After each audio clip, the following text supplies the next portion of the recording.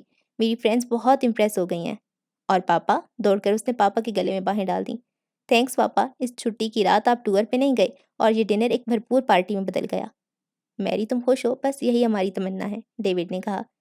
جانی، ایک طویل عرصے بعد ہم نے ایسی خوشی دیکھی ہے۔ آج تو یوں لگتا ہے کہ 20-22 برس کی تھکن اتر گئی۔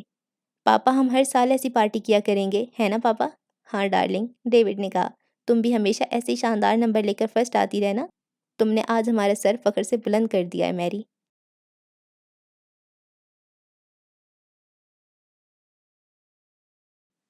مومی نے گریجویشن کرتے ہی ساؤتھ ایشیا ریسرچ سینٹر اور اسٹڈی سرکل میں داخلہ لے لیا تھا۔ وہ جنوبی ایشیا کے ملکوں پہ ریسرچ کرنا چاہتی تھی اور ان کی سائیکی جاننا چاہتی تھی۔ ڈیوڈ نے بہت کہا کہ وہ فائن آرٹس ایسے کسی مضمون میں ایم اے کر لے، اپنے آپ کو تردد میں نہ ڈالے، زندگی میں آسانیاں پیدا کرے۔ دراصل ڈیوڈ نہیں چاہتا تھا کہ میری اپنی ماں والی شوق اور لگن کی راہ اختیار کرے۔ اگر میری مانی ہی نہیں، وہ کہنے لگی، میں جاننا چاہتی ہوں ان ملکوں کو تیسری دنیا کیوں کہا جاتا ہے؟ یہ اتنے پسماندہ کیوں ہیں؟ سارے زمینی وسائل ہونے کے باوجود یہ ملک بڑی طاقتوں کے مقروض کیوں ہوتے ہیں؟ ترقی حاصل کرنے کی بجائے آپس میں کیوں لڑتے ہیں؟ یہاں سیاسی استحکام کیوں نہیں ہے؟ آئے دن کینیڈا اور امریکہ کی ٹیلی ویژن پہ ان کی ضب و حال کی فلمیں کیوں دکھائی جاتی ہیں؟ وہ ایم اے کر کے ان ملکوں میں جانا چاہتی تھی، خصوصیت سے وہاں کی عورتوں کی حالت بہتر بنانے کے لیے کچھ کرنا چاہتی تھی۔ گزشتہ سال اس نے داخلہ لے لیا تھا، یہ اس کا دوسرا سال تھا۔ اس نے اپنے ڈیڈی کو بتایا تھا کہ ہر سال ان کی کلاس کی طلباء اور طالبات کو اسکالرشپ دے کے ان ملکوں میں ریسرچ کرنے کے لیے بھیجا جاتا ہے۔ جب اس کی باری آئے گی وہ پاکستان اور بنگلہ دیش جانا پسند کرے گی۔ ڈیوڈ نے صاف کہہ دیا تھا کہ جب تک وہ 21 برس کی نہیں ہو جاتی اسے تنہا سفر کرنے کی اجازت نہیں دی جا سکتی۔ پچھلے سال جب اس نے اپنی 20ویں سالگرہ منائی تھی تو پاری اور ڈیوڈ نے اسے اپنے علیحدہ کار لے دی تھی۔ اب وہ یونیورسٹی میں اپنی کار پہ ہی جاتی تھی۔ آج اس وقت وہ ایئرپورٹ پہ کھڑی اپنی ماں کا انتظار کر رہی تھی۔ پاری پچھلے 3 ہفتوں سے کیلیفورنیا گئی ہوئی تھی۔ وہاں اس نے 2-4 آپریشنز بھی کرنے تھے اور مختلف ہسپتالوں میں بچوں کی بیماریوں پہ لیکچر بھی دینا تھا۔ یوں وہ ہر رات سونے سے پہلے انٹرنیٹ پہ مومی سے بات کر لیتی تھی۔ پاری جب ایئرپورٹ سے نکل کر باہر آئی تو مومی نے محسوس کیا کہ وہ کچھ کمزور اور بیمار لگ رہی تھی۔ مومی آگے بڑھ کے ماں کو ملی، سامان پکڑ کر موٹر میں رکھا۔ پاری آگے بڑھ گئی، اس نے کار سٹارٹ کی اور پوچھا، ماما اب مجھے کچھ کمزور اور بیمار لگ رہی ہیں، کیا وہاں کام زیادہ کیا یا دل نہیں لگا؟ میں وہاں بیمار ہو گئی تھی مومی، بلکہ کچھ دن ہسپتال میں بھی داخل ہونا پڑا۔ مگر آپ نے تو مجھے نہیں بتایا، ہر رات معمول کے مطابق بات کرتی رہیں۔ کیا بتا دی تمہیں، خواہ مخواہ پریشان کرتی۔ تم نے ہدایات دے دے کر میری زندگی عذاب کر دینی تھی، اور پھر تمہیں معلوم ہے میں تو پہلے ہی ڈاکٹروں کے نرغے میں تھی۔ بہت خراب ہوتے ہیں، مجھے پکڑ کے بستر پہ لٹا دیا۔ وہ ٹیسٹ ہوئے، ایسی آؤ بھگت ہوئی کہ کیا بتاؤں۔ میں انہیں کہتی رہی مجھے گھر بھیج دو، مگر جب تک میں ٹھیک نہیں ہوئی انہوں نے مجھے آنے ہی نہیں دیا۔ اللہ تعالیٰ کا شکر ہے آپ ٹھیک ہو گئی ماما۔ اب آپ 1 مہینہ گھر پہ آرام کریں۔ آرام تو کروں گی، مگر 1 مہینہ بہت زیادہ ہے مومی۔ او ماما، مومی بڑی جوش میں بولی، آپ کو مبارک ہو، آپ کو اگلے سال نوبل پرائز مل رہا ہے۔ پاری مسکرائی۔ ہمارے لیے کتنے فخر اور اعزاز کی بات ہے، میں نے تو خبر ملتے ہی پوری یونیورسٹی میں شور مچا دیا تھا۔ اچھا خبر مل گئی تم لوگوں کو؟ لو جی، میں نے کیلیفورنیا ٹی وی پہ آپ کا پورا انٹرویو بھی سنا تھا۔ ماما you are great, I am proud of you. یہ تو ہم نے ٹی وی پہ سنا کہ آپ اب تک 10,000 بچوں کے کامیاب آپریشن کر چکی ہیں، ونڈرفل۔ بیٹا میں نے یہ کام تشہیر کے لیے نہیں کیا تھا، ایک مشنری اسپرٹ کے ساتھ کیا تھا۔ پر ماما کمال ہے، آپ نے ٹی وی پہ کتنی اچھی باتیں کی، میں اور پاپا سن سن کے بہت خوش ہو رہے تھے۔ پاپا نے سنا تھا انٹرویو؟ ہاں ماما، پاپا ہی نے تو مجھے آ کر بتایا تھا کہ آج رات تمہاری ماما ٹی وی پہ آ رہی ہیں، آپ نے تو بتانا پسند ہی نہ کیا۔ اب اپنے منہ سے میں خود کیا کہتی؟ ہم آپ کے کچھ نہیں لگتے ماما، ہم ہی تو خوش ہونے والے ہیں، اور پاپا کو بھی پتہ نہ لگتا اگر ان کی وہ روزی نہ انہیں بتاتی۔ یہ کہہ کے مومی ایک دم چپ ہو گئی۔ مومی یہ تم کیا کہہ رہی ہو؟ پاری نے فکر مندی سے پوچھا۔ مومی تھوڑی دیر اسی انداز میں کار چلاتی رہی، پھر بولی، ماما مجھے سب پتہ چل گیا ہے، افسوس تم مجھے ابھی تک بچی سمجھتی ہو، اس لیے تم ساری زندگی مجھے یہی کہتی رہیں کہ جمعے کی رات سے لے کر اتوار کی شام تک تمہارے پاپا کاروباری ٹور پہ جاتے ہیں۔ ماما جب سے مجھے اپنی کار مل گئی ہے میں بھی شہر میں گھومتی ہوں، میں نے پاپا کو کئی بار روزی کے ساتھ بازاروں میں گھومتے دیکھا ہے، میں نے روزی کا نمبر ٹریس آؤٹ کر لیا، آپ کے پیچھے ایک روز پاپا کے وہاں فون کر دیا۔ کار میں تھوڑی دیر خاموشی چھائی رہی۔ مومی نے پھر بولنا شروع کر دیا، پاپا تو خیر تھوڑے سے شرمندہ ہوئے ہیں، اور اسی روز مجھے بتایا کہ آپ کا انٹرویو آنے والا ہے اور وہ گھر میں میرے ساتھ بیٹھ کر دیکھیں گے۔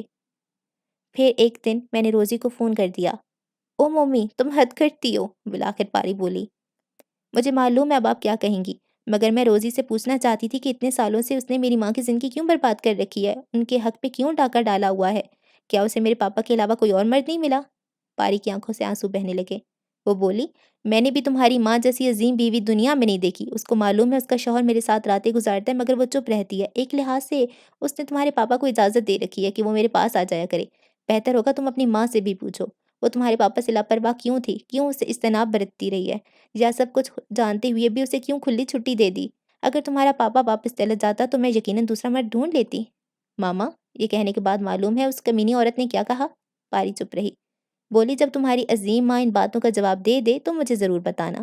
میں نے ایسی مٹی ہوئی عورت پہلی بار دیکھی ہے، جبکہ وہ خوبصورت بھی اور ٹیلنٹڈ بھی۔ ماں بتاؤ نا تم نے ایسا کیوں کیا، بولو نا۔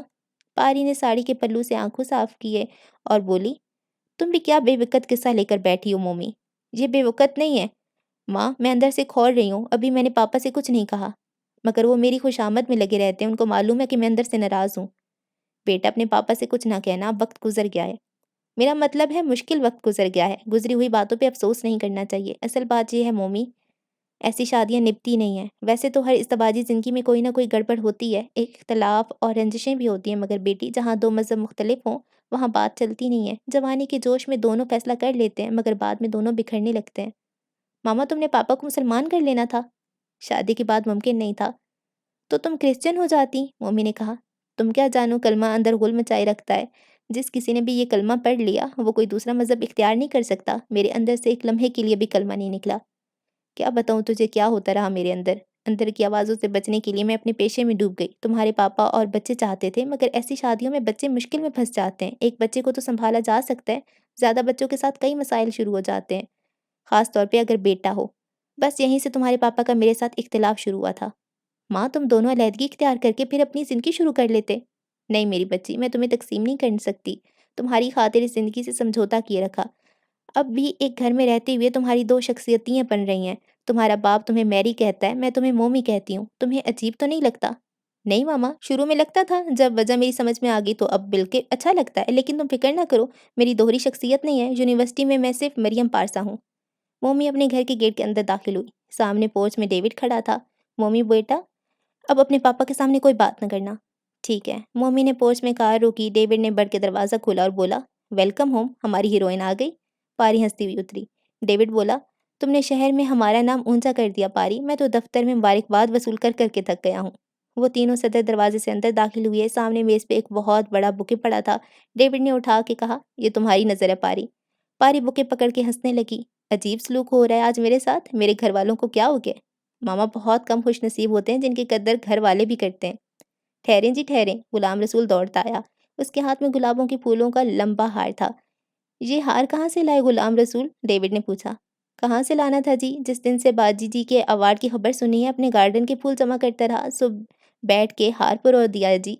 غلام رسول نے آگے ہو کر ہار پاری کے گلے میں ڈال دیا۔ ہمارے ہاں تو جی ہار گلے میں ڈال کے مبارکباد دیتے ہیں، ہم نے پاکستانی طریقے سے مبارکباد دینا تھی۔ پاری ہار اتارنے لگی تو اس نے کہا، باجی جی ابھی نہ اتارے، میں ایک تصویر بنا لوں پہلے۔ مومی بولی، میں اپنے کیمرے سے تصویر بناؤں گی، سب بیٹھ جائیں۔ ماموں انکل تم بھی بیٹھ جاؤ۔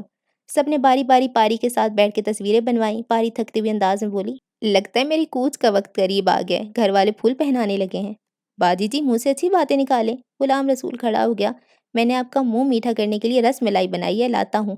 وہ دوڑ کے کچن میں چلا گیا اور پاری نے ہار اتار کے میز پہ رکھ دیا۔ ماما ایک بات کان کھول کے سن لیں، ایوارڈ کی تقریب میں اور پاپا آپ کے ساتھ جائیں گے، پھر میں ٹی وی کو اپنے تاثرات دوں گی اور لوگوں کو بتاؤں گی کہ میری ماما کیا چیز ہے۔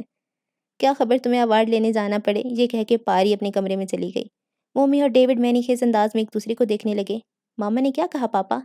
شاید وہ بہت تھکی ہوئی ہیں، جاؤ کمرے میں جا کے اس کی ہیلپ کرو، ڈیوڈ نے کہا۔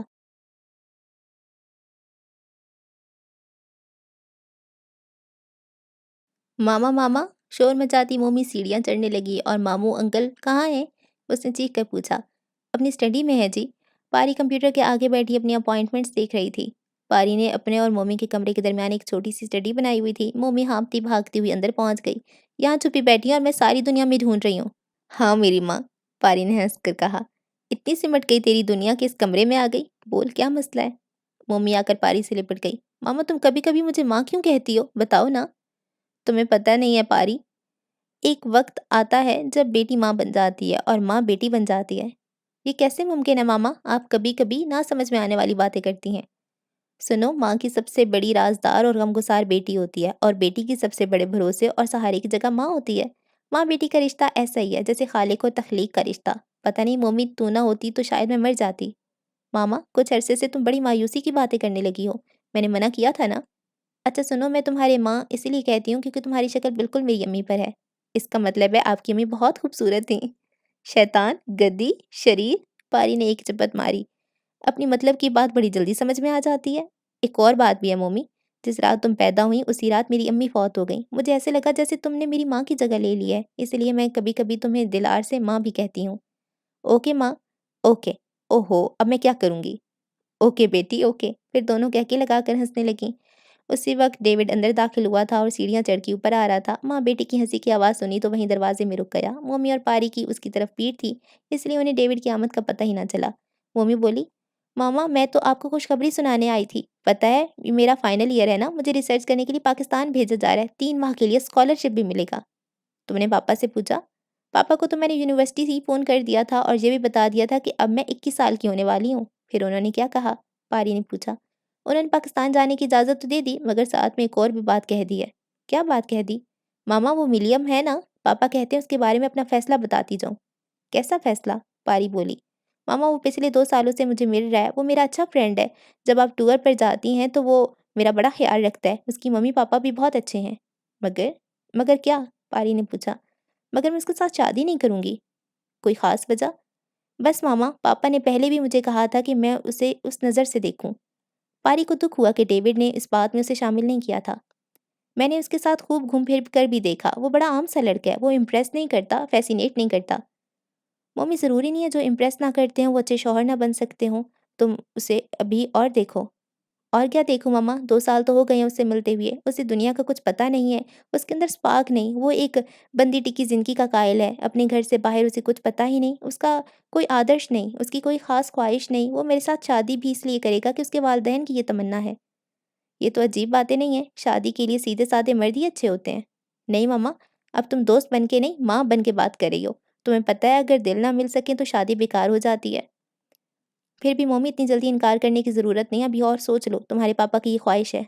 اور آپ ماما، آپ میرے بارے میں کوئی آرزو نہیں رکھتی؟ مجھے صرف تمہاری خوشی درکار ہے مومی۔ پاری کھڑی ہو گئی۔ میں ذرا کمپیوٹر میں اپنے اگلے ہفتے کے پروگرام دیکھنے بیٹھی تھی، تم نے مجھے باتوں میں لگا لیا۔ ماما کبھی تو سنجیدگی سے میری بات بھی سنا کرو، مومی نے کہا۔ جو ہی پاری کھڑی ہوئی اسے دروازے میں ڈیوڈ نظر آیا۔ ارے ڈیوڈ کب آئے تم؟ وہاں کیوں کھڑے ہو؟ پاری بولی۔ کب سے کھڑا ہوں اور ماں بیٹی کی باتیں سن رہا ہوں اور اندر آ گیا۔ پاپا چپ کے باتیں سننا بہت برا ہوتا ہے، پتہ ہے آپ کو؟ مومی بھی کھڑی ہو گئی۔ مگر کبھی کبھی چپ کے سننے سے بڑا مزہ آتا ہے۔ میں کھانا رکھواتی ہوں، یہ کہہ کے پاری باہر نکل گئی۔ ہاں تو پاپا آپ نے ساری باتیں سن لی ہیں؟ مومی بولی۔ ساری تو نہیں، آخری بات سنی ہے۔ پھر تو آپ جان گئے ہوں گے پاپا میں ولیم سے شادی نہیں کروں گی۔ کیوں نہیں کرو گی؟ تمہارا ہم عمر ہے، اسمارٹ ہے، تعلیم یافتہ ہے، اچھی پوسٹ پر ہے اور تمہارا ہم مذہب بھی ہے۔ بس پاپا یہاں آپ غلطی کریں، میری نظر میں اس کی یہ خوبیاں نہیں ہیں۔ آپ زبردستی کریں گے تو میں اس سے شادی کر لوں گی اور ماما کی طرح کی زندگی گزار لوں گی۔ نہیں میری، میں تم پر کبھی زبردستی نہیں کروں گا۔ اچھا بتاؤ، ولیم کے بارے میں تمہاری ماما نے تو تمہارے کان نہیں بھرے؟ پاپا، مومی نے غصے سے گھور کے اسے دیکھا۔ کتنی دیر سے تو آپ دروازے میں کھڑے سن رہے تھے، ماما بیچاری کو تو آپ کی اس پروپوزل کا پتہ ہی آج لگا ہے۔ ڈیوڈ نے ان کی سب باتیں اپنے کانوں سے سن لی تھی، مگر پھر بھی تصدیق کے لیے اس نے یہ کہہ دیا تھا۔ ماما تو اب بھی کہہ رہی تھی کہ میں سوچنے میں تھوڑا اور وقت لے لوں۔ تو جلدی کیا ہے؟ ڈیوڈ نے کہا، ابھی تم نے پاکستان جانا ہے، اپنا تھیسس مکمل کرو۔ مگر آپ نے جو اسے امید دلا دی ہے، وہ بھی روز کہتا ہے پاکستان جانے سے پہلے ہماری منگنی ہو جانی چاہیے۔ پاپا میں اس قسم کا دباؤ پسند نہیں کرتی۔ میں اسے سمجھا دوں گا میری، آؤ کھانا کھائیں۔ تمہاری ماں کہہ گئی ہیں کہ وہ دونوں کمرے سے باہر نکل آئے، باتیں کرتی ہوئی سیڑھیاں اترنے لگے۔ پاپا میرا خیال ہے میں کسی مسلمان لڑکے سے شادی کروں گی۔ ڈیوڈ چونک گیا، بولا یہ تمہاری ماما نے کہا؟ نہیں پاپا، میں کوئی چھوٹی بچی ہوں، اب 21 برس کی ہو رہی ہوں۔ ہماری کلاس میں مختلف ملکوں کے مسلمان لڑکے بھی پڑھتے ہیں، وہ بہت مختلف نظر آتے ہیں۔ ان کا بیہیویئر سب لڑکوں سے مختلف ہوتا ہے۔ جو ہی انہیں پتہ چلتا ہے کہ میں مسلمان ہوں، وہ فوراً میرا احترام کرنے لگتے ہیں، بلکہ میری حفاظت کرنے لگتے ہیں۔ مجھے ان کی عادت بہت اچھی لگتی ہے۔ میری، تمہیں معلوم ہے نا تمہارے داخلوں کے پیپر میں تمہارا مذہب کرسچن لکھا ہوا ہے؟ میں جانتی ہوں پاپا، مگر آپ شاید نہیں جانتے کہ میں اندر سے مسلمان ہو چکی ہوں۔ کیسے میری؟ انٹرنیٹ پہ اسلام کے بارے میں لیکچر سن کے وہیں سے میں نے ترجمے کے ساتھ قرآن پڑھنا سیکھا ہے۔ میرا دل اسلام کی طرف دوڑ دوڑ کر جاتا ہے پاپا۔ دونوں ڈائننگ روم میں پہنچ گئے۔ میری کی باتیں سن کے ڈیوڈ دم بخود ہو گیا۔ اس نے اسے پاکستان جانے کی اجازت بھی دے دی تھی اور اب اسے روکنے کا کوئی جواز بھی نہیں مل رہا تھا۔ مومی کرسی پہ بیٹھ گئی۔ کھانا شروع کرنے سے پہلے بولی، ماما نے تو اپنی زندگی دوسروں کے لیے وقف کر رکھی ہے، کبھی انہیں فرصت نہیں ملی مجھے اسلام کے بارے میں کچھ بتائیں۔ انٹرنیٹ پہ ایک مصری مولانا آتے ہیں، مجھے ان کی باتیں بہت اچھی لگتی ہیں۔ ویسے پاپا آپ دونوں کو تعجب نہیں ہونا چاہیے، آدھی مسلمان تو میں پیدائش ہی تھی، باقی اب ہو گئی ہوں۔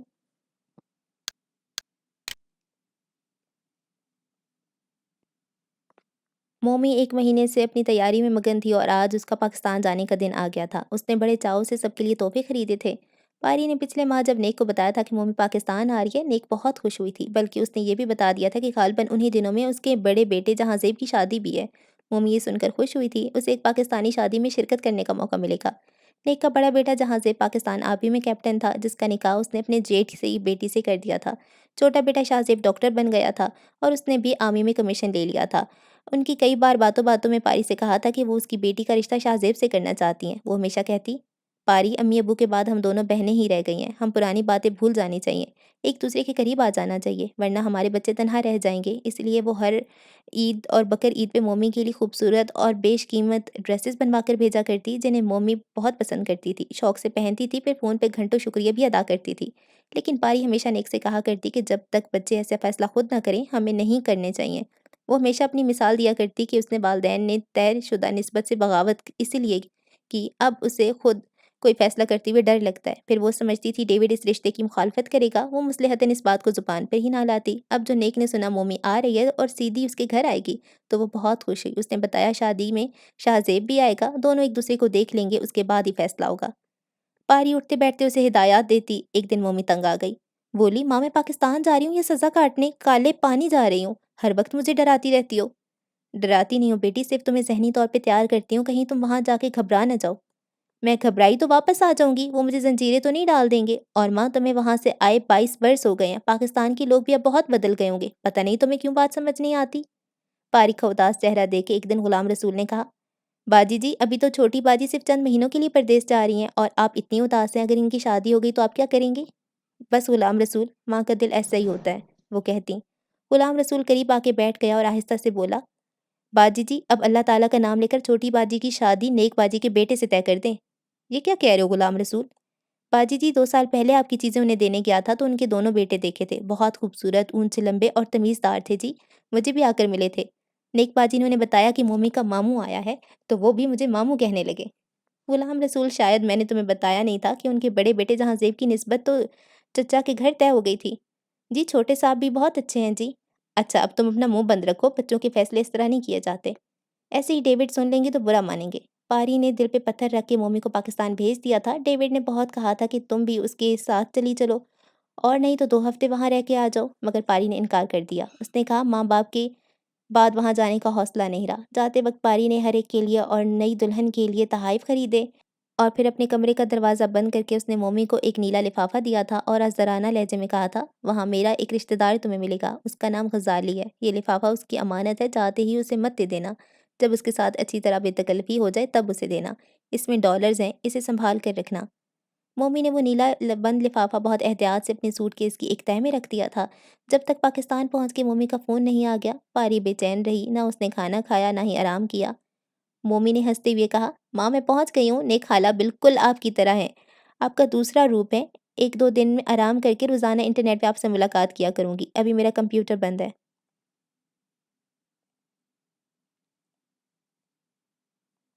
یوں تو پاری نے زندگی کی ہر سختی جھیل لی تھی، مگر جب سے مومی پاکستان گئی تھی یوں لگتا تھا پاری اندر سے ٹوٹ گئی ہے، جیسے ہار گئی ہے، جیسے تھک گئی ہے۔ کبھی کبھی اسے ایسا لگتا جیسے وہ زندگی بھر مومی سے نہ مل سکے گی۔ مومی گویا اس کے ہاتھ سے نکل گئی ہے، اس کی پہنچ سے نکل گئی ہے۔ فوراً اسے اپنے والدین کا خیال آ جاتا اور وہ لرز سی جاتی، جب وہ ان کے پہنچ سے نکل گئی ہوگی تو کس کس طرح وہ نہ تڑپے ہوں گے۔ وہ پچھتاؤں کی ایک ٹھنڈی جھیل میں اتر جاتی، جہاں چاروں طرف غبار ہی غبار ہوتا اور کسی طرف سے نکلنے کا راستہ نہ ملتا۔ اسے کبھی کبھی یوں محسوس ہوتا وہ یادوں کی شام میں گھر گئی ہے۔ شام بڑی بوجھل ہوتی ہے، اداس ہوتی ہے اور گریزاں بھی ہوتی ہے۔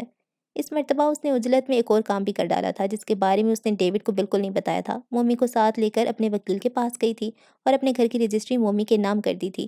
نہ صرف یہی بلکہ اپنے ذاتی اکاؤنٹ میں مومی کا نام شامل کر دیا تھا اور بینک میں اپنا لاکر بھی مومی کے نام کر دیا تھا۔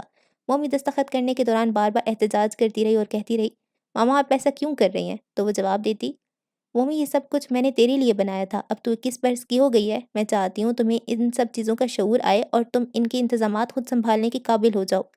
پر ماما ابھی تو تم سنبھالو نا، ابھی تو مجھے پڑھنا ہے۔ اس سے کیا ہوتا ہے، تم شادی سے پہلے ان چیزوں کو اپنی ملکیت میں لے لو۔ واہ واہ، تاکہ کوئی بھی بندہ ان کی لالچ میں مجھ سے شادی کرنے پہ آمادہ ہو جائے۔ مومی تم اتنی نادان نہیں ہو کہ اپنا ساتھی منتخب کرنے میں غلطی کرو۔ ماں، مومی تھوڑی دیر چپ رہ کر بولتی، ماں میں نے سنا ہے جو غلطیاں مائیں کرتی ہیں انہیں بیٹیاں ضرور دہراتی ہیں۔ پاری کانپ گئی، خدا نہ کرے کبھی ایسی بات میں منہ پہ مت لانا، تمہارے پاپا اور میرا معاملہ کچھ اور تھا، وہ کوئی اور بات تھی، اللہ نہ کرے ہمارے حالات کی پرچھائیں تم پر پڑے۔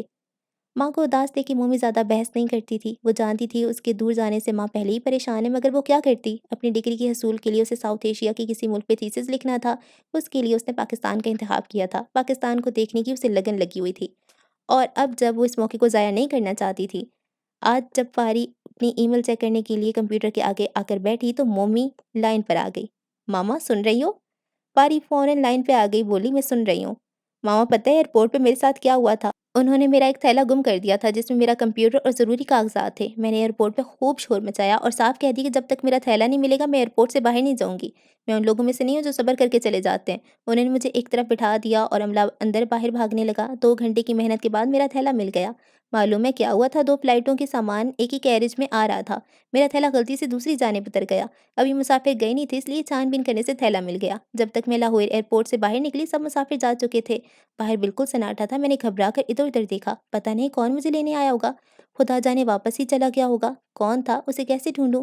جو ہی باہر نکلی ٹیکسی ڈرائیور نے میرا گھیراؤ کر لیا، کوئی ادھر سے کوئی ادھر سے، شور تھا کہ توبہ توبہ، یوں لگتا تھا یہ سب کے سب مجھے اغوا کرنے کی نیت سے آئے ہیں اور اغوا کر کے ہی جائیں گے۔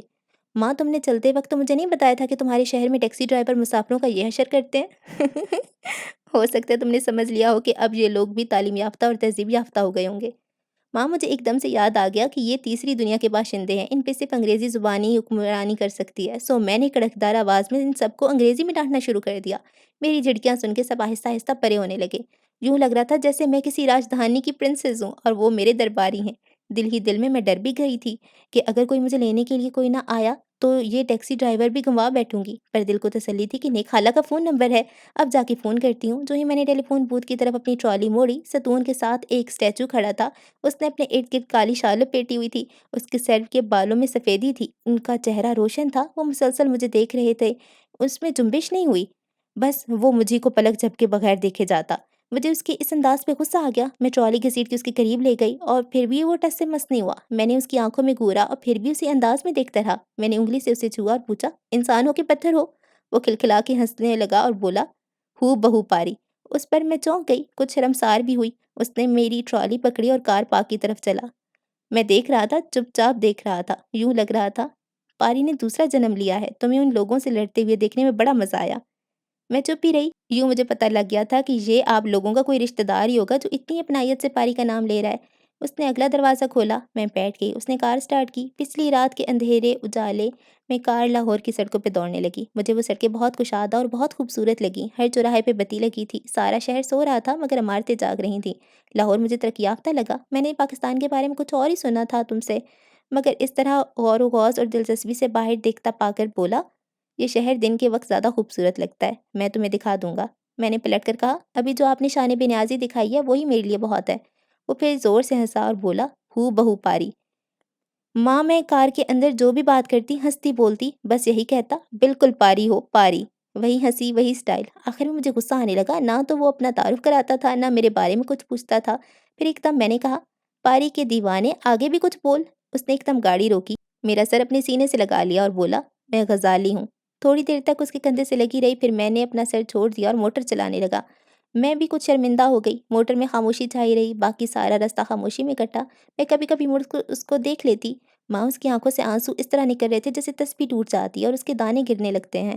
ماں وہ عجیب آدمی تھا۔ خیر گھر جا کے اس نے میرا سارا پروگرام سن لیا اور کہنے لگا، اگرچہ پاری نے غیرت برتی ہے اور مجھے تمہاری ذمہ داری نہیں سونپی، مگر تم فکر نہ کرو، میں تمہیں سارا پاکستان دکھا دوں گا، تمہارے ساتھ بہتر اسٹاف لگا دوں گا اور تم جلد اپنا تھیسس مکمل کرو گی۔ مومی مجھے اپنے پروگرام کے بارے میں بتاتی رہنا۔ یہ کہہ کر مومی نے اپنی لائن آف کر دی اور پاری کئی گھنٹے گم سم بیٹھی رہی۔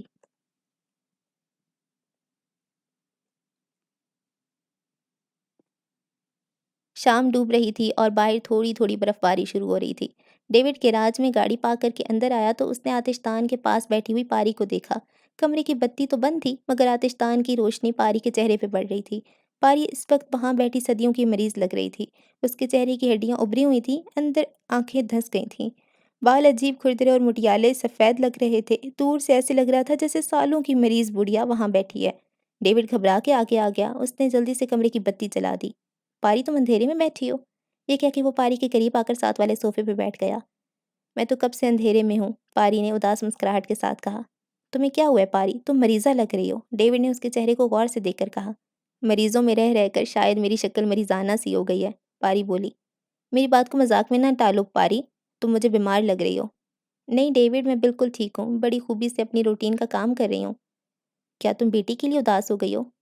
یہ جھوٹ نہیں ہے، پاری نے کہا۔ پاری ابھی میری کو گئی ہوئی ہے صرف 2 مہینے ہوئے ہیں اور تم اتنی کمزور ہو گئی ہو، اور جب اس کی شادی ہو جائے گی تو کیا کرو گی؟ پتہ نہیں تب تک میں رہوں گی یا نہیں۔ کیسی باتیں کرتی ہو؟ ڈیوڈ نے اٹھ کے ساری کمرے کی بتیاں جلا دیں۔ کمرہ چکا چوند ہو گیا۔ اس نے غلام رسول کو آواز دے کر کہا، بھیا ذرا گرم چائے تو لانا ہم دونوں کے لیے۔ ڈیوڈ پھر پاری کے پاس بیٹھ گیا اور بولا، پاری تمہارا رنگ بھی زرد لگ رہا ہے، تم مجھے بہت کمزور لگ رہی ہو۔ اصل میں ڈیوڈ ایک عرصہ سے تم نے مجھے غور سے نہیں دیکھا، اب 2-4 دن سے دیکھنے لگے ہو تو ہر روز تمہیں کوئی نہ کوئی فرق لگتا ہے۔ اگر تمہیں ہمیشہ مجھے غور سے دیکھنے کی فرصت ہوتی تو تمہیں اندازہ ہو جاتا کہ اس عمر میں دنوں کے حساب سے فرق پڑتا ہے۔ غلام رسول چائے کی 2 پیالیاں لے آیا، تپائی ان کے سامنے رکھ کے اس پہ پیالیاں رکھ دیں اور خود چلا گیا۔ ڈیوڈ نے پاری کے دونوں ہاتھ پکڑ لیے اور بولا، I am sorry Pari, I am very sorry. میرا خیال ہے ہم دونوں اپنی اپنی انا کی دلدل میں پھنس گئے تھے، میں بھی تم سے بے پرواہ ہو گیا تھا۔ تم نے میری سزا بھی اپنے آپ کو دینا شروع کر دی۔ کیوں پاری؟ تم چائے پیو۔ پاری نے ہاتھ چھڑایا اور پیالی اس کی طرف بڑھائی۔ اب تو وقت گزر گیا ڈیوڈ، پاری بولی۔ ایک زمانہ تھا جب لگتا تھا کہ وقت ایک جگہ پہ ساکت ہو گیا، نہ جانے کیسے گزرے گا، کب گزرے گا۔ مجھے تو لگتا تھا کہ وقت کبھی گزرے گا ہی نہیں۔ ہاں البتہ کام کرنے سے وقت گزرنے لگتا ہے۔ ڈیوڈ چائے پیتا رہا، پھر پیالی رکھ کے بولا، پاری یوں لگتا ہے ہم دونوں نے ایک دوسرے کو معاف نہیں کیا۔ ڈیوڈ میں نے تمہیں پہلے بھی بتایا تھا کہ میں نے اپنے آپ کو معاف نہیں کیا۔ پتہ نہیں کیوں، بس یہی خیال رہا کہ مجھے تم سے شادی نہیں کرنی چاہیے تھی، اپنے ماں باپ کا دل نہیں دکھانا چاہیے تھا، یہ شادی ہی غلط تھی۔ ڈیوڈ تم اس کرب کو نہیں سمجھ سکتے۔ دنیا میں بہت سے لوگ ایسے فیشنیبل باتیں کرتے ہیں کہ مذہب کا انسانی زندگی کے ساتھ کوئی تعلق نہیں ہوتا اور یہ کہ محبت کا کوئی مذہب نہیں ہوتا۔ ڈیوڈ یہ سب وقتی باتیں ہوتی ہیں، وہ لوگ جودریا ہو جاتے ہیں، مرتے وقت وہ بھی اعتراف کرتے ہیں کہ یہ ان کی بھول تھی، اگر مذہب کی کوئی وقت نہ ہوتی تو صدیوں سے دنیا مذہب رائج نہ ہوتے۔ میں تمہاری باتوں کے سحر میں آ گئی تھی، مگر بعد ازاں ازدواجی زندگی میں ہم ٹکرانے لگے تھے۔ میری اندر سے میری ماں نہیں نکلتی تھی، اذان نہیں نکلتی تھی، عید اور شب برات نہیں نکلتی تھی، خانہ کعبہ کا تصور نہیں نکلتا تھا۔ میں نے کوشش کر کے دیکھا، ہو سکتا ہے کسی مسلمان مرد سے میری شادی ہو جاتی تو وہاں بھی کسی وجہ سے شادی ناکام ہو سکتی تھی، مگر ہم دونوں اپنے اپنے مذہب کی وجہ سے ایک دوسرے سے دور ہوئے۔ یہ غلط ہے ڈیوڈ کہ محبت اور مذہب دو جدا جدا جذبے ہیں۔ محبت تو دراصل ہے ہی کہ جس سے تم محبت کرتے ہو اس کے مذہب میں داخل ہو جاؤ، ورنہ زندگی بھر محبت اور مذہب جدا ہی رہتے ہیں۔ تم نے مجھ سے کہا تھا کہ میں تمہارے مذہب میں داخل ہو جاؤں، ڈیوڈ نے پوچھا۔ ڈیوڈ اپنے دل پہ ہاتھ رکھ کے کہو، میں اگر ایسا کہتی تو کیا اس وقت تم مان لیتے؟ نہیں، ڈیوڈ نے کہا، میں تم سے ایسی توقع نہیں رکھتا، ڈیوڈ بولا۔ ایک بات ہے ڈیوڈ، میں نے تمہارے ساتھ کوئی بددیانتی نہیں کی، نہ تمہارے مال کے ساتھ خیانت کی، نہ کبھی میرے ذہن میں کسی دوسرے کے ساتھ شادی کرنے کا خیال آیا، پاری نے کہا۔ ایک بار تم نے علیحدگی کی بات کی تھی پاری، تو میں سمجھا شاید۔ نہیں، پاری بولی، وہ میں نے تمہارے لیے کہی تھی، تمہیں آزادی دینا چاہتی تھی، اور میں بھی یہ برداشت نہیں کر سکتا تھا کہ تم مجھے چھوڑ کے کسی اور سے شادی کر لو۔ میں اس طبیعت کی نہیں تھی، ہر وقت مومی کی زندگی میرے پیش نظر رہتی تھی۔ میں اپنے کام سے جت گئی، زندگی گزر گئی، ورنہ شاید منجمد ہو جاتی۔ پاری، کاش تم نے یہ ساری باتیں پہلے کہی ہوتی۔ اب چھوڑو ڈیوڈ۔ کیوں پاری، میں تلافی کروں گا۔ کیا وقت آ جائے گا گزرا ہوا؟ کوئی بات نہیں، ہم پھر سے شروع کریں گے، میں اپنا سامان لے آؤں گا پاری، پچھلے 10 برسوں سے میں روزی کے ساتھ رہ رہا ہوں، تم نے جانتی ہوئی مجھے کچھ نہیں کہا۔ تمہیں پتہ ہے میری نے جاتے وقت مجھے تلقین کی تھی کہ پاپا اب تم میری ماں کے پاس آ جاؤ اور باقی وقت اس کے ساتھ گزارو۔ پاری ہنسی، میرا تو وقت رہا نہیں ڈیوڈ، تم کیوں اپنا وقت پر بات کرتے ہو؟ نہیں پاری، ہم پھر سے شروع کریں گے، اپنی بیٹی کی شادی کے بعد ہم دوبارہ اپنی زندگی شروع کریں گے۔ ڈیوڈ، میں مومی کے پاکستان جانے کے حق میں نہیں تھی، مگر تم نے اسے بھیج دیا۔ ہماری بیٹی سمجھدار ہے، ڈیوڈ بولا۔ ڈیوڈ، سب ماں باپ یہی کہتے ہیں کہ ہماری بیٹی بہت سمجھدار ہے، مگر بچے بچے ہوتے ہیں۔ پتہ نہیں کیوں جب سے مومی گئی ہے مجھے دھڑکا سا لگا رہتا ہے کہ جانے کیا خبر آ جائے۔ تمہیں وہم ہو گیا ہے، کچھ اپنی زندگی کا رد عمل بھی ہے۔ تم نے سنا نہیں تھا ہماری بیٹی نے صاف کہہ دیا تھا کہ میں مسلمان سے ہی شادی کروں گی۔ پاری چپ رہی۔ پہلے شاید میں یہ باتیں سمجھنے کے اہل نہیں تھا، میری کی شادی اپنی برادری میں کرنا چاہتا تھا۔ اب تمہاری باتیں سنی ہے تو مجھے سمجھ آ گئی ہے کہ ہر لڑکی کے اندر اس کی ماں بیٹھی ہوتی ہے۔ تمہاری ماں تمہارے اندر سے نہیں نکلی تو میری کی ماں اس کے اندر سے کیسے نکلے گی؟ ڈیوڈ، تم پاکستان جاؤ اور مومی کو لے آؤ۔ ڈیوڈ ہنسنے لگا۔ میں نے تم سے کہا تھا اس کے ساتھ جاؤ تو تم نہیں جا سکی۔ اب میں نہیں جا سکتی، پاری نے کہا۔ دیکھو 2 مہینے تو گزر گئے ہیں، ان کا تھیسس تقریباً مکمل ہو گیا ہوگا، اب اس کو ڈسٹرب کرنا ٹھیک نہیں۔ بس مجھے دھڑکا لگا رہتا ہے، پاری نے کہا۔ ڈیوڈ تھوڑی دیر چپ بیٹھا رہا، پھر بولا، پاری ایک عجیب بات میرے ذہن میں آتی ہے۔ پاری صرف اس کی صورت دیکھتی رہی۔ تم نے کبھی اس طرح سوچا ہے اگر نیک اپنے چھوٹے بیٹے کے لیے میری کو مانگ لے؟ پاری نے حیران ہو کر ڈیوڈ کی طرف دیکھا۔ ہاں ہاں، اگر میری کسی مسلمان سے شادی کرنا چاہتی ہے تو وہ میری بہن کا بیٹا کیوں نہ ہو؟ پاری سر جھکا کے رونے لگی۔ تمہارا کیا خیال ہے؟ نیک کو یہ رشتہ منظور نہیں ہوگا؟ بھائی نیک سے میں خود بات کر لوں گا۔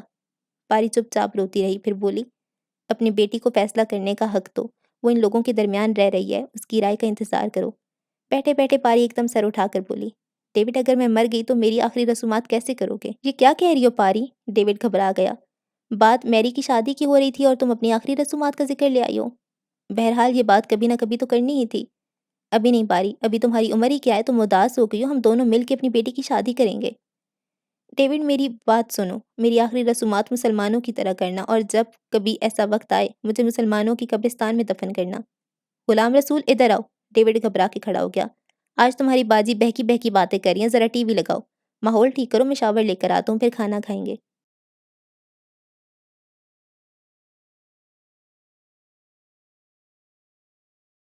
آج رات پاری اپنی ای میل چیک کرنے کے لیے کمپیوٹر کے آگے آ بیٹھی۔ آج وہ بہت اداس تھی، مومی سے بات کرنا چاہتی تھی۔ نیک کے گھر میں جہاں زیب کی شادی کی تیاریاں شروع ہو گئی تھیں، پاری نے لائن آن کی، دوسری طرف مومی نے کھڑکی کھول دی، باتیں کرنے لگی۔ ماں، میری تھیسس مکمل ہو گئے ہیں، غزالی صاحب نے مجھے 1 مہینے میں پاکستان کا ہر پسماندہ علاقہ دکھا دیا۔ یہ دیکھ کے مجھے حیرت ہوئی کہ ہر صوبے میں پسماندگی کا ایک ہی معیار ہے، ہر صوبے میں غریب اور غریب تر زیادہ ہیں۔ پنجاب بڑا صوبہ ہے تو پنجاب میں غریبوں کی تعداد بھی زیادہ ہے، چاروں صوبوں میں امیر امیر تر ہو رہا ہے، غریب بدتر ہوتا جا رہا ہے۔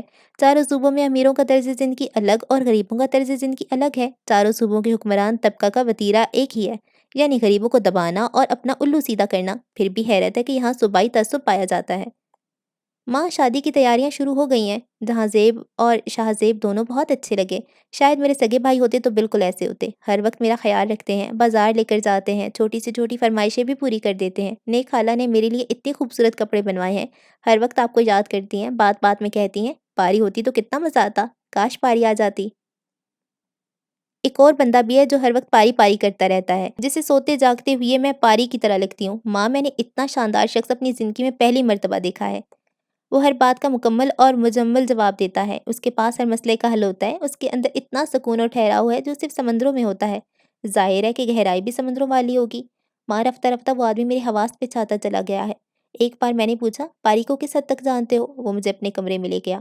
ماں، وہاں تمہارے بچپن اور جوانی کی تصویریں لگی تھی، تمہارا کمرہ ویسا ہی تھا جیسے تم چھوڑ کے گئی تھی، وہ تمہارے کمرے میں رہتا تھا۔ میں نے تمہاری ایک ایک تصویر کو غور سے دیکھا، اس کا قصور نہیں تھا ماں، میں تو ہو بہو تمہاری تصویر ہوں، خود میں تمہاری تصویریں دیکھ کے حیران ہوتی ہوں۔ ماں، وہ پچھلے 22 برس سے پاری کے ساتھ رہ رہا تھا، پاری کے کپڑے اس طرح الماری میں لٹکے تھے، میں نے وہ کپڑے پہن کے دیکھے، مجھے بالکل فٹ آئے، میں نے تمہاری ہر شے اس کمرے میں بیٹھ کے استعمال کی، وہ مجھے دیکھ کے مسکراتا رہا۔ ماں، مجھے تجھ سے بے حد حسد محسوس ہوا، نہ جانے کیسے مجھے تیری جگہ لینے کا جنون ہوا۔ ماں، میں نے بے اختیار اسے تجھ سے چھین لینا چاہا۔ ماں، وہ 46 برس کا ہے اور میں 21 برس کی ہوں، بہت فرق ہے مگر فاصلہ نہیں، تم کبھی آ کر دیکھو، اس کا چہرہ زندگی سے لبریز ہے، جیسے پیالہ بھر کے چھلکتا نہیں، اس کے قرب میں ابھی تک آنچ ہے، جیسے اس نے پہلو میں کوئی کوئلہ دبا رکھا ہو۔ میں نے ایک دن پوچھا، یہ بال سفید کیسے ہوئے؟ بولا کسی کے انتظار میں۔ میں نے پوچھا، انتظار برابر ہوا؟ بولا معجزے کا منتظر ہوں۔ ماں، میں معجزے کی طرح اس کی زندگی میں شامل ہونا چاہتی ہوں، مجھے نصیحت نہ کرنا، نصیحت بیکار ہوگی۔ شاید تو نے مجھے اس لیے پیدا کیا تھا، شاید میں اس کے لیے پاکستان آئی تھی، میرے سارے خوابوں کا مرکز وہ بن گیا ہے ماما۔ پاپا سے کہہ دو میں غزالی سے شادی کروں گی، اگر وہ راضی نہیں تو چپ ہی رہیں، اولاد اس ملک کی ہو یا اس ملک کی، اپنی مرضی کرنے میں آزاد ہے۔ ماما ماما بولو نا، چپ کیوں ہو؟ رو رہی ہوں مومی۔ کیوں رو رہی ہو ماں؟ ماں میری مومی میں رو ہی رہی ہوں۔ ماما دعا دو نا۔ مومی تم نے وہ نیلا لفافہ غزالی کو دے دیا تھا۔ ساری ماں، یاد ہی نہیں رہا، ابھی جاؤ اور غزالی کو لفافہ دے دو اور اپنے پاپا سے فون پہ خود بات کرو، جلدی بات کر لو۔ مومی نے کمپیوٹر بند کیا اور نیک سے اپنا بیگ مانگا۔ اس نے لاہور آتی اپنے سارے زیورات اور قیمتی کاغذات ایک بیگ میں بند کر کے نیک خالہ کے لاکر میں رکھوا دیے تھے، کیونکہ اسے تو مسلسل سفر میں رہنا تھا۔ اپنا بیگ لے کر اس نے اس میں سے نیلا لفافہ نکالا اور سیدھا غزالی کے کمرے میں چلی گئی۔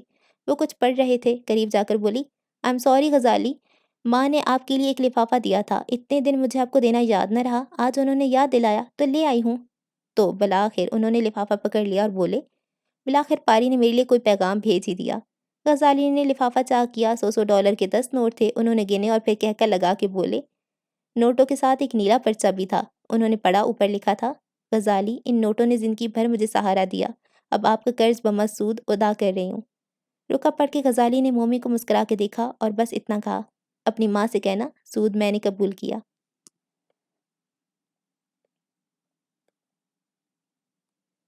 صبح کا وقت تھا، برف کی چادر پھاڑ کے صبح نو طلوع ہو رہی تھی۔ پاری رات بھر کروٹیں بدلتی رہی، مومی کے ارادے نے اسے بے قرار کر دیا تھا۔ صبح صبح اٹھ کے وہ لاؤنج میں اپنی مخصوص جگہ پہ آ کر بیٹھ گئی۔ غلام رسول اس کے آگے چائے رکھ گیا تھا۔ پاری کو یوں محسوس ہو رہا تھا جیسے پاری کے دل میں درد ہو رہا ہے۔ آج کل نہ جانے کہاں کہاں درد ہوتے تھے۔ وہ اپنی تعبیر یوں کرتی تھی، میں ہوں لفظ درد، جس پہلو سے اٹھے درد ہے۔ شیشے کے اس پار برف کے گرتے پھول دیکھ کر خود اپنے آپ سے باتیں کر رہی تھی۔ مومی میری بچی، تجھے کیا معلوم میں نے تیرے ساتھ کیا ظلم کیا ہے۔ میں نے تجھے غزالی کی یادوں سے سینچا ہے۔ جن دنوں تو میری کوکھ میں پرورش پا رہی تھی، میں بہت دکھی رہا کرتی تھی۔ نیلا لفافہ مجھے سہارا دیتا تھا اور پھر ایک خیال سبز سائے کی طرح مجھ پہ حاوی رہتا تھا، اور جب بھی تجھے گود میں لے کر اپنا دودھ پلاتی تھی، ماں باپ شدت سے یاد آتے تھے اور اس یاد کا آخری مرکز غزالی بن جاتا تھا۔ گو اس کے ساتھ میں نے کوئی خوبصورت وقت نہیں گزارا تھا، اس کی یاد کے محض ہیولے تھے جو بن جاتے تھے، مٹ جاتے تھے۔ اس نے کبھی نہیں کہا تھا کہ تم نے میرا دل توڑا ہے، اللہ تجھے اس کی سزا دے۔ اس نے مجھے دعا دی تھی، پر نہ جانے اس کی دعا میرے دل سے چمٹی رہی اور دل بھی بے سکون رہا۔ مومی میری جان، میں نے نفسیات کی کسی کتاب میں پڑھا تھا کہ حمل کے دوران ماں جس قسم کے خیالات اپنے ذہن میں رکھتی ہے، اس کا عکس بچے کی شخصیت میں نظر آنے لگتا ہے۔ اس لیے لوگ کہتے ہیں حاملہ عورت کو اپنے سامنے خوبصورت تصویریں لٹکانی چاہیے، خوبصورت مناظر دیکھنے چاہیے اور خوبصورت خیال دل میں لانے چاہیے۔ میری جان، میں ایک ڈاکٹر ہو کر ایک نیا تجربہ کرنا چاہتی تھی۔ میں غزالی کی خاموش محبت کے بارے میں دن رات سوچا کرتی۔ میں ایک خاموش محبت کو اپنے خون اور دودھ کے ذریعے تیری رگ و ریشے میں اتارنا چاہتی تھی۔ میں ایک تجربہ کرنا چاہتی تھی، انتقال محبت کا تجربہ۔ کوئی دن ایسا نہیں گیا جس میں نے اپنے دودھ کے ساتھ تمہیں غزالی کا احساس نہیں پلایا۔ پھر جب تو نے میرے جنون کو سچ کر دکھایا تو میں ڈر کیوں گئی، گھبرا کیوں گئی، فکر مند کیوں ہو گئی؟ میری بچی، میں تیری گنہگار ہوں۔ اس آرزو کو میں نے تیرے اندر بویا، اس پودے کو اپنا لہو دیا، میں نے تجھے پاری بنایا۔ مجھے معاف کر دینا میری بچی، دنیا میں ایسے ہوتا نہیں مگر مجھ سے کبھی کبھار ہو جاتے ہیں۔ کیا اس کے بعد مجھے جینے کا حق ہے؟ اتنے میں ڈیوڈ ناشتہ کر کے اوپر اس کے پاس آ گیا۔ اس کی صورت دیکھ کر بولا، پھر روئی تھی؟ پاری نے جلدی سے آنکھیں صاف کر لیں۔ تمہاری ممی سے بات ہوئی ہے ڈیوڈ؟ ہاں، کل رات اس نے مجھ سے مفصل بات کی اور سب کچھ مجھے بتا دیا ہے۔ ڈیوڈ اب کیا ہوگا؟ پاری خوفزدہ انداز میں بولی، لگتا ہے کچھ غلط ہو گیا ہے، اسے پاکستان نہیں بھیجنا تھا۔ پاری اب تم اپنے آپ کو اور ہلکان نہ کرو، جب ہمارے والدین نے ہمارا فیصلہ سنا تھا تو ان کی بھی یہی حالت ہوئی تھی۔ شکر کرو وہ تو ہمیں شادی سے پہلے ہی بتا رہی ہے، ہمیں تو شادی کے بعد بتانے کی ضرورت ہی نہیں ہوئی تھی۔ یہ فرق ہے ہم میں اور آج کی نسل میں۔ تم پاکستان چلے جاؤ ڈیوڈ، پاری نے روتے ہوئے کہا۔ دونوں ہی چلتے ہیں پاری، یہی وہ موقع ہے، ہم دونوں کو وہاں ہونا چاہیے اور جو بات تقدیر میں لکھی جا چکی ہے اسے خوش اسلوبی سے سر انجام دے کر آئیں۔ ڈیوڈ، مجھ میں جانے کی ہمت نہیں ہے، میں نہیں جاؤں گی ڈیوڈ۔ میں تمہیں لے کر جاؤں گا پاری، اور تم میرے ساتھ ضرور جاؤ گی۔ آج میں اسے فون کر دوں گا اور غزالی سے بھی کہہ دوں گا کہ وہ ہمارا انتظار ضرور کریں۔ اچھا اب میں چلتا ہوں پاری، آج جمعہ ہے، میں اپنا سارا سامان گھر لے آؤں گا۔ آج سے میں یہیں تمہارے پاس رہوں گا۔ میں نے روزلین سے قطع تعلق کر لیا ہے، بلکہ اسے اپنے گھر سے بے دخل کر دیا ہے، اپنا فلیٹ کرائے پہ دے دیا ہے۔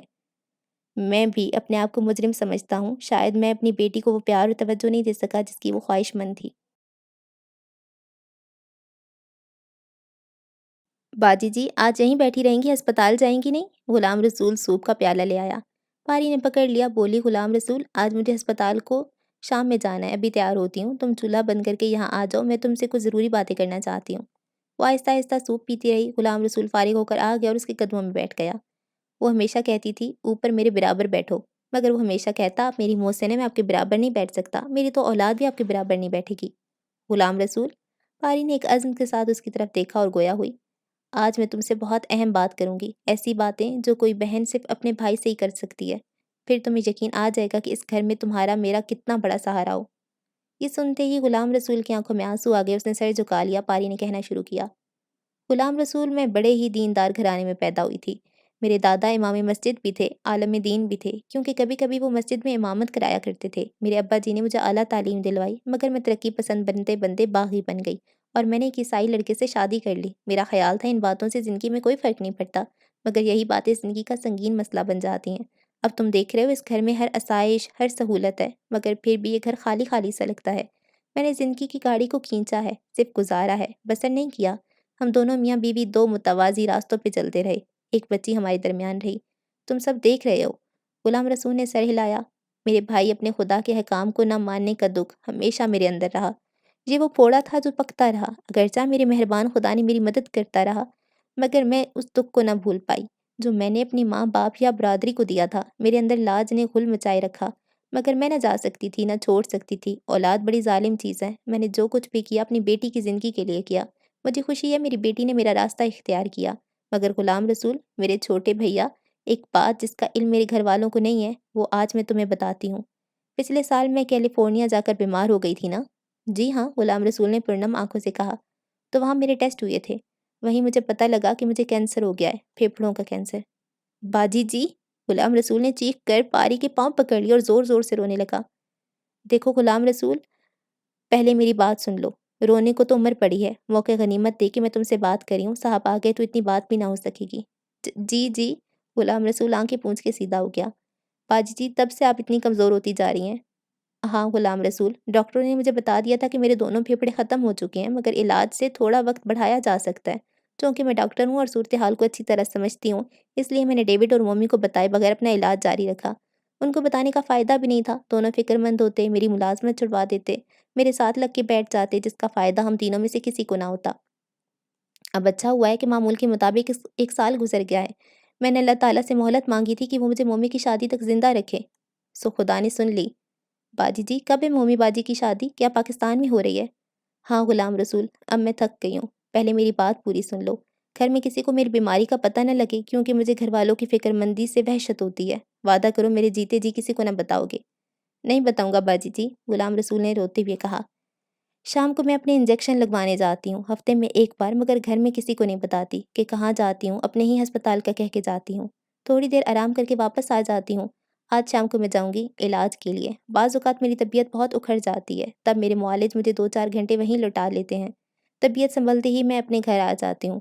اگر میں اسپتال میں داخل ہو جاؤں تو مومی اور ڈیوڈ کو میری بیماری کا پتہ چل جائے گا، میں انہیں یہ صدمہ نہیں پہنچانا چاہتی۔ ڈیوڈ نے مجھے کہا تھا کہ آج وہ اپنا سامان لے کر گھر آ جائے گا، اس کو کھانا کھلا دینا اور بتا دینا کہ آج کوئی آپریشن ہے، مجھے رات بھر رہنا پڑ سکتا ہے، وغیرہ وغیرہ۔ پاری کھڑی ہو گئی، بولی، اب میں جلدی تھک جاتی ہوں، تھوڑا سا آرام کر کے تیار ہو جاؤں گی۔ بے قراری سے بولا، باجی جی آپ نے ایسا کیوں کیا باجی جی؟ غلام رسول روتا ہوا اس کے پیچھے چلنے لگا۔ میں نے کیا کہا ہے غلام رسول؟ میں نے تو کچھ بھی نہیں کیا، یہ تو تقدیروں کا کھیل ہے، جو لکھا ہو وہ ہوتا رہتا ہے۔ سنو غلام رسول، پاری نے مڑ کے اسے دیکھا، یہ دنیا جو دیکھنے میں بڑی دلکش نظر آتی ہے، کبھی نہ سمجھ آنے والا گورکھ دھندا ہے۔ جس طرح مرضی شروعات کریں، کتنے بھی کام کر لیں، انجام کار آدمی اپنی ذات میں بالکل تنہا ہو جاتا ہے۔ اولاد پیدا کریں، دولت جمع کر لیں، دوست بنا لیں، بہترین ساتھی چن لیں، آخرکار بندہ اکیلا ہو جاتا ہے، حتیٰ کہ وہ اپنی ذات کا دکھ بھی کسی کو نہیں بتا سکتا۔ اپنے دکھ کی سلیب اسے اپنے ہی کندھوں پہ اٹھانی پڑتی ہے، جہاں کوئی سہارا نہیں دیتا۔ دنیا میں کتنے بھی بہترین کام کر لیں، کامیابیاں حاصل کر لیں، شہرت کے مینارے کو چھو لیں، پھر بھی بندہ تنہا کھڑا ہوتا ہے۔ اس دنیا کو چھوڑنے سے پہلے دل کی بات نہیں کہہ سکتا، اور دل کی بات سننے کی کسی کو فرصت بھی نہیں ہوتی۔ افسوس کی جانے سے پہلے ہی دنیا کی حقیقت سمجھ میں آتی ہے، وہ دل کی دل میں لے جاتا ہے، اس لیے تو ہر جانے والا یہاں سے روتا ہوا جاتا ہے۔ باجی جی آپ بڑی عجیب باتیں کر رہی ہیں جی، میں آپ کو نہیں جانے دوں گا، روتے ہوئے بولا۔ اب تم ڈرامے نہ کرو غلام رسول، تم سے بات کر کے میرا دل کچھ ہلکا ہے، اور مجھے رو رو کے نہ دکھاؤ، اس بات سے مجھے وحشت ہوتی ہے۔ کینسر کا مریض تو بیماری کو جھیل لیتا ہے، مگر عزیز و اقارب بیماری کا نام سنتے ہی اس کا ماتم کرنے لگ جاتے ہیں۔ نہیں باجی جی، نہیں نہیں جی، میں تو رو نہیں رہا، یہ کہتے ہوئے غلام رسول کچن میں چلا گیا۔ پاری نے تھوڑا سا آرام کیا، نہاتی دھوئی اور آج اس نے دانستہ سفید شلوار قمیص پہنی، اوپر گرم اوور کوٹ پہن لیا، سر پہ سیاہ اسکارف باندھ لیا۔ کتنے عرصے بعد اس نے اپنا یہ لباس پہنا تھا۔ اپنے آپ کو آئینے میں آخری بار دیکھا اور باہر نکل آئی۔ غلام رسول اسے دیکھتے ہی اس کی کار گراج سے نکال کے باہر لے آیا۔ وہ آگے اسٹیئرنگ کے آگے بیٹھ گئی، کار سٹارٹ کی، پھر مسکرا کے غلام رسول کی طرف دیکھا۔ اس کا چہرہ دھواں دھواں ہو رہا تھا۔ پاری نے سر باہر نکالا اور شائستگی سے بولی، چہرہ ٹھیک کرو غلام رسول، مجھے ہنس کر خدا حافظ کہو۔ وہ جبراً ہنس پڑا اور بے اختیار ہاتھ ہلانے لگا۔ فکر نہ کرو، پاری بولی، اگر دیر ہو جائے، اگر موسم خراب ہوا تو میں وہیں رک جاؤں گی، پھر خود ہی آ جاؤں گی، سمجھ گئے؟ جی، غلام رسول نے تابعداری سے سر ہلایا۔ پاری نے ایکسیلیٹر پہ پاؤں رکھا اور زن سے موٹر نکال کے لے گئی۔ کتنی دیر غلام رسول گیٹ بند نہیں کیا، پاری کی موٹر کو جاتا دیکھتا رہا حتیٰ کہ وہ دور جا کے موٹروں کی قطار میں گم ہو گئی۔ پتہ نہیں کیوں آج غلام رسول کا دل چاہ رہا تھا وہ گیٹ کھلا رہنے دے، گیٹ بند نہ کرے جب تک باجی جی واپس نہ آ جائیں۔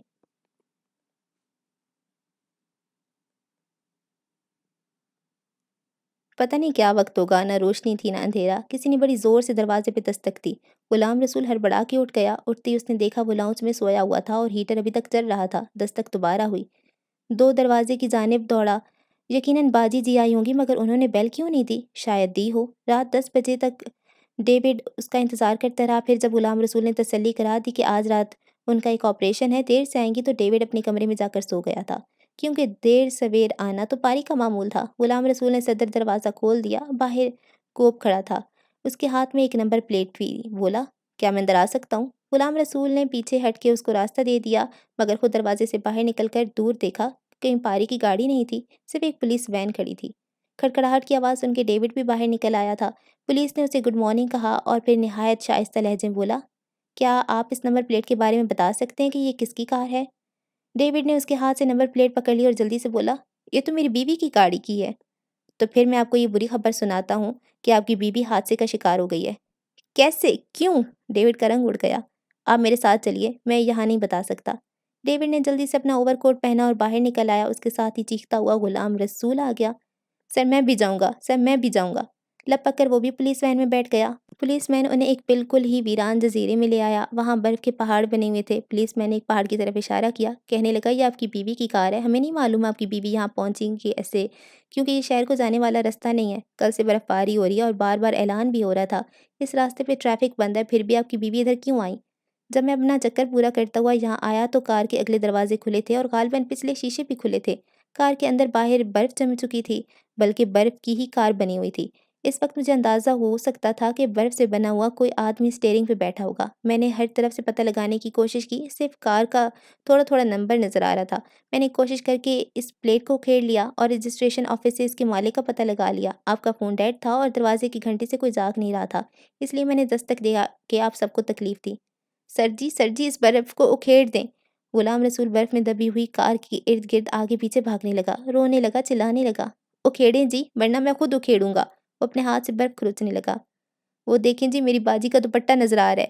ہاں جی، یہ میری باجی ہی ہیں جی، وہ کار میں دب گئی ہیں جی، وہ برف کے اندر زندہ سلامت ہیں سر جی۔ اس نے صدمے میں ڈوبتے سکتے کی حالت میں کھڑے ڈیوڈ کو جھنجھوڑا۔ ڈیوڈ کی سوچنے سمجھنے کی قوت معاف ہو گئی تھی۔ غلام رسول پولیس مین کے پاس گیا، ٹوٹی پھوٹی انگریزی میں بولا، اس کو باہر نکالو، میری بہن اندر زندہ ہے، اسے جلدی نکالو، اس کا دم گھٹ جائے گا۔ آپ کو برائی نہیں، میں نے فون کر دیا، میرا عملہ برف کھرچنے کا سامان لے کر آتا ہی ہوگا۔ اپنے آپ کو سنبھالیں، جو عورت ساری رات برف میں دبی رہی ہے اس کا زندہ نکل آنا ممکن نہیں۔ یہ سن کے غلام رسول چیختا ہوا برف سے بنی ہوئی کار کے اوپر لیٹ گیا اور اس ڈھیر سے لپٹ کے باجی جی چیخنے لگا۔ مجھے معلوم ہوتا میں کبھی آپ کو گھر سے نہ نکلنے دیتا، یہ سب میرا قصور ہے، یہ میری غلطی سے ہوا ہے۔ وہ تو بتا رہی تھی کہ وہ کہاں جا رہی ہیں، باجی جی۔ برف کے ویرانے میں دور تک غلام رسول کی چیخیں گونج رہی تھیں اور ڈیوڈ کو سکتہ ہو گیا تھا۔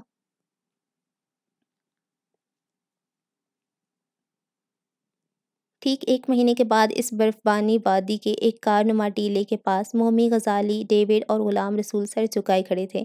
مومی اور غزالی ٹنوں کے حساب سے پاکستانی پھول لائے تھے، جن میں گلاب، گیندا، کارنش، موتیا، چنبیلی، ہر قسم کے پھول تھے۔ انہوں نے کار کی شکل کے برفانی طوطے پر پھولوں کی چادر بچھا دی اور چپ چاپ سر جھکائے کھڑے تھے۔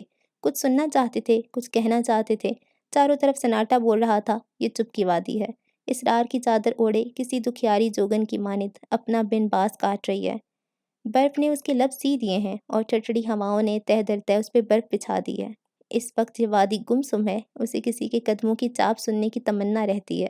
یہ وادی ہمیشہ راہ تکتی ہے، ہمیشہ منتظر رہتی ہے، ہمیشہ راہ گزر کو دیکھتی رہتی ہے۔ کبھی کبھی یہ وادی کراہتی ہے، جیسے اس سے کوئی جرم سرزد ہو گیا ہو، جیسے اس نے مسافر کو سر راہ لوٹ لیا ہو۔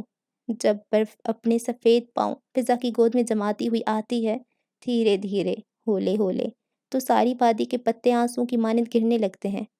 کہاں سے آئے ہو؟ کس لیے آئے ہو؟ ہاں بیٹھ جاؤ، سنو یہ وادی کچھ کہہ رہی ہے۔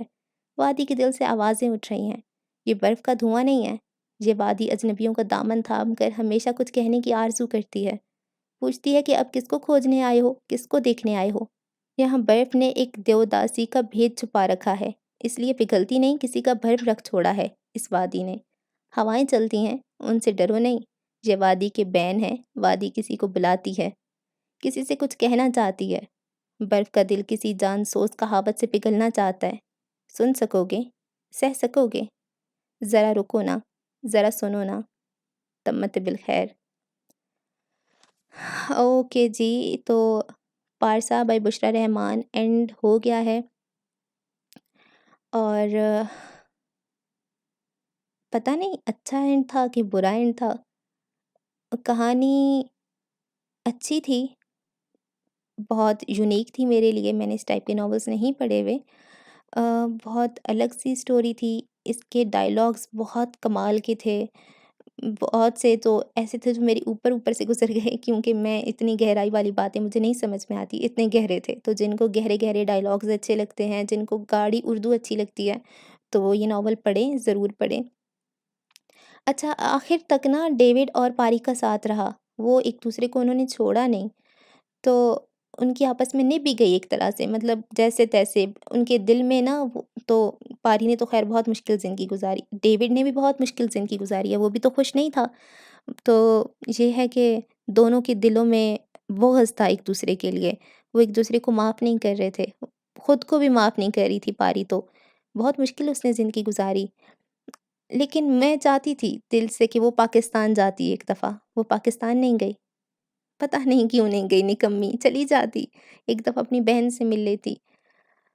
ہاں، اچھا، اس کی جو بیٹی ہے مومی، اس کی شادی ہو رہی ہے اب غزالی سے۔ یہ نارمل کپل نہیں لگتا، کیونکہ ان میں بہت ایج گیپ ہے، وہ اس کی امی کو پسند کرتا تھا اور پھر اب اس کی بیٹی سے اس کی شادی ہو رہی ہے۔ بشریٰ رحمان کا ایک اور ناول تھا بت چکن، اس میں بھی کچھ ایسی ہی سٹوری تھی، تو جب آپ اس کو پڑھیں گے تو آپ کو لگے گا کہ ہاں یہ رائٹر کر سکتی ہے ایسے۔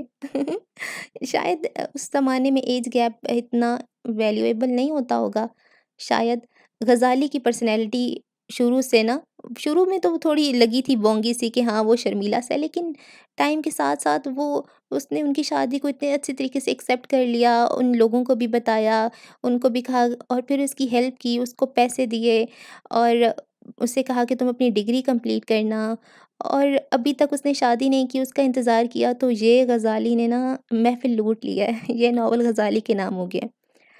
ڈیوڈ شروع میں بہت اچھا لگا تھا، بہت جنونی سا تھا، ٹھیک ہے، لیکن پھر اس میں نا وہ جو چھوٹی چھوٹی باتیں ہوتی ہیں، جیسے وہ کیلنڈر کو دیکھتا تو اسے غصہ آ جاتا تھا، اذان اس نے سنی تو اسے غصہ آ گیا، شاید یہ نارمل باتیں ہیں، لیکن میں کیونکہ ہم خود مسلمان ہیں تو ہمیں یہ چیزیں زیادہ بری لگی ہیں ڈیوڈ کے لیے شاید نارمل ہوں گی۔ اچھا، تو یہ ساری چیزیں تھیں۔ مذہب کا اختلاف بہت بڑا ہوتا ہوگا، ہم لوگ تو زیادہ تر ہیں، میجورٹی میں یہاں مسلمان ہی ہیں، ہم نے تو ایسے کبھی نہیں سنا کہ کسی مسلمان کی عیسائی کے ساتھ شادی ہوئی ہے۔ ہاں سیلیبریٹیز میں دیکھا ہے، تو ان کے لیے تو واقعی شاید مذہب ویلیو نہیں رکھتا، کیونکہ ان کے لیے تو نارمل ہی ہوتا ہے، ان کے تو بچے بھی آگے سے ایسے ہی کر رہے ہوتے ہیں، شاید وہ پھر پکے مسلمان نہیں ہوتے۔ خیر میں جج نہیں کر سکتی، لیکن سیلیبریٹیز جو ہیں ان میں تو یہ نارمل ہوتا ہے، اور وہ گزار لیتے ہیں اچھی زندگی، ان کے پرفیکٹ کپل ہوتا ہے۔ پر یہاں پہ بھی ان کا بھی تو کہہ رہے تھے نا کہ ان کا بھی کپل پرفیکٹ تھا، لوگ کہتے ہیں کہ ہاں اس کی بہت اچھی زندگی ہے، اتنی کامیاب ڈاکٹر ہے یہ، اچھا شوہر ہے، پارٹیاں دیتے ہیں، پتہ نہیں۔ لیکن ڈیوڈ نے آخر تک اس کا ساتھ بھی تو دیا، ہاں وہ بے وفا ہو گیا تھا، لیکن ہم اس کو بھی برا نہیں کہہ سکتے، مومی نے بھی تو اس کو وقت نہیں دیا، وہ اپنی دکھڑوں میں بس رہ گئی، اپنی حالت خراب کر لی اس نے، اور پھر ڈیوڈ نے بھی تو کرنا تھا کچھ، لیکن ڈیوڈ نے شادی نہیں کی دوسری، اس کو ڈائیورس نہیں دی، اس کے ساتھ بھی برا سلوک تو خیر اتنا نہیں کیا۔ دونوں انا میں ہی نا ایک دوسرے کو بس، شاید اس زمانے میں مجھے لگتا ہے انا بہت ہوتی تھی، اب نہیں ہوتی اتنی، ہے نا؟ ہوتی ہے؟ پتہ نہیں میں کیا باتیں کر رہی ہوں۔ ناول ختم ہو گیا اور بس یہی کہوں گی کہ چینل کو سبسکرائب کر لیں اگر آپ نے پہلے سے نہیں کیا ہوا، ویڈیو کو لائک کر دیا کریں، اچھا لگتا ہے، اچھا سا کامنٹ بھی کر دیا کریں، وہ بھی اچھا لگتا ہے۔ نیا ناول جلدی آ جائے گا، دعاؤں میں یاد رکھیں۔ اللہ حافظ۔